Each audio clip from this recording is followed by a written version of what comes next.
हाँ देखो ट्रिग्नोमेट्री में इसकी अभी हमने क्या क्या पढ़ लिया था। पहले ट्रिग्नोमेट्रिक रेशियोज पढ़ लिए थे, sine cos tan sec cosec cot, ये सारे रेशियोज पढ़ लिए थे।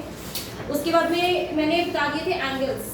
Angles in the sense sine 30 की वैल्यू, कॉस 60, टेन 30, इन सारी वैल्यूज की पूरी टेबल बना दी थी और उसको हमने सिंप्लीफाई कर दिया। अब आज इसमें लास्ट टॉपिक है सीबीएसई में, इसमें तुम लोग को कॉम्प्लीमेंट्री एंगल्स पढ़ने हैं। क्या पढ़ने हैं? Complementary angles. What are complementary angles? Complementary angles और तीन आइडेंटिटीज है, सिंपल सी वही होती है। तो कॉम्प्लीमेंट्री एंगल्स क्या होता है?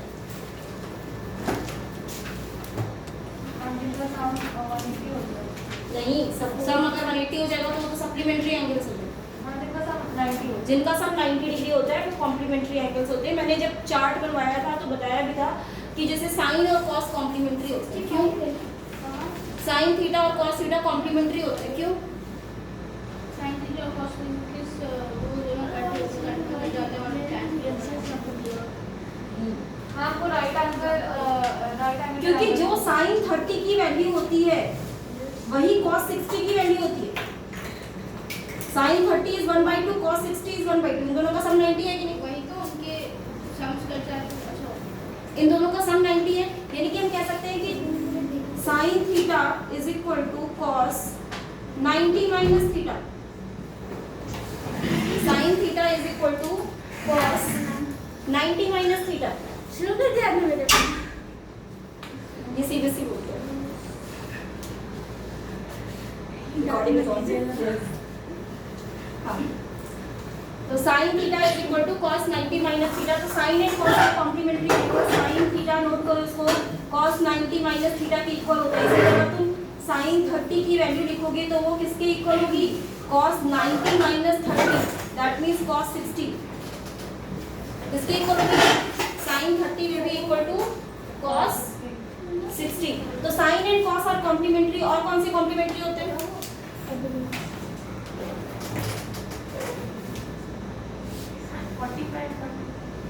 tan and cot are complementary. जो tan थीटा होता है वो cot 90 माइनस थीटा के इक्वल होता है। tan theta is equal to cot 90 minus theta होता है। tan cot कॉम्प्लीमेंट्री होते हैं। इसी तरीके से sec and cosec are complementary. sec theta is equal to cosec 90 minus theta. कहीं भी हमें क्वेश्चन सॉल्व करने होंगे तो हम इसको रिप्लेस कर सकते हैं। sec थीटा को क्या लिख सकते हैं? cosec 90 माइनस थीटा लिख सकते हैं। tan थीटा को cot 90 माइनस थीटा लिख सकते हो। तुम वैल्यूज में पुट करके इसको वेरीफाई भी कर सकते हो। ये वैल्यूज क्या होती है? हमेशा सेम होती है। Like sin 30 will be equal to cos 60। इसी तरीके से sin 45 cos 45 क्या होता है? सेम होता है, दैट इज 1/√2। हाँ ठीक है, हाँ बस 1 मिनट। तो ये हमारे पास कॉम्प्लीमेंट्री एंगल्स हो गए। अब आइडेंटिटीज नोट करो। 3 आइडेंटिटीज हैं हमारे पास ट्रिग्नोमेट्री में। कौन बताएगा? किसी को याद है तीनों आइडेंटिटीज?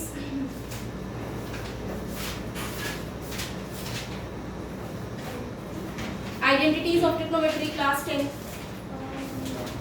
3 आइडेंटिटीज हैं हमारे पास।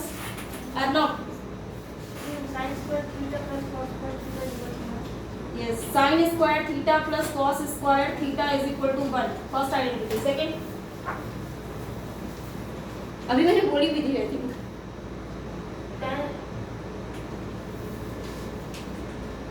सेक square theta is equal to 1 plus tan square theta. Next, cos square theta minus cosec square theta is equal to 1 plus cot square theta. ये 3 आइडेंटिटीज होती है, ये याद होनी चाहिए। ये इसकी डेरिवेशन भी बहुत सिंपल है, आनी चाहिए। Sine square theta plus cos square theta is equal to 1। कोई प्रूफ कर सकते हैं इसको? Sine square theta plus cos square theta is equal to 1 क्यों होता है? तुमने पढ़ा है ना 9th में? Sign square theta plus cos square theta simple है। साइन थीटा को हम क्या लिख सकते हैं बेटा? परपेंडिकुलर अपॉन हाइपोटेनस p/h लिख सकते हैं कि नहीं? यानी साइन थीटा को क्या लिख सकते हैं? p/h। कॉस थीटा को क्या लिख सकते हैं? b/h। मैं इसका LHS ले रही हूँ left hand side, right hand side अब यहाँ पर जाएगा। इसको p/h लिख दो, इसको b/h लिख दो। सिंप्लीफाई करोगे तो यहाँ से क्या हो जाएगा? p square plus b square upon h square. p square plus b square, यानी कि किसी भी राइट एंगल ट्रायंगल में अगर परपेंडिकुलर और बेस के स्क्वायर का सम किसके इक्वल होता है? एच स्क्वायर भी तो इक्वल होता है 1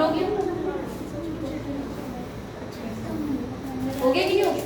सिंपली इसी तरीके से यहाँ पे सॉल्व कर सकते हो। सेक थीटा को क्या लिख सकते हो यहाँ पे? अगर इसको सिंप्लीफाई करना है तो तुम इसको ऐसे लिख लो ना, sec square theta minus tan square theta is equal to 1। ये प्रूव कर दो। सेक थीटा क्या होता है? Sec theta h by B यानी कि हाइपोटेन्यूज अपॉन बेस का स्क्वायर। और ये क्या होता है? tan theta is p by B.